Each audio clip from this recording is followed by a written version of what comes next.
Magot. Ay, sus, ka-cute sa iyang anak. Oh, di ba?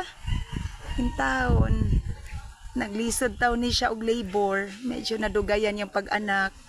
Ang dako na biyayang anak. Hi kid. Oh, mo ni akong last sa karon nga mamagot na ako nga nanganak, no? Oh, hi. O katong isa morning na anak nga girl. So far kani is a boy. The only girl. Hi. Hi. Dali, dali, dali. Mano, mano, dali. Bless. Bless, dali, dali. Hi. Hi, kid. Me. Dali. Bless, dali. Dako na siya. Enjoy lang ta. Lingaw gyud ka ining mag-umata. Happy farming. Bye for now.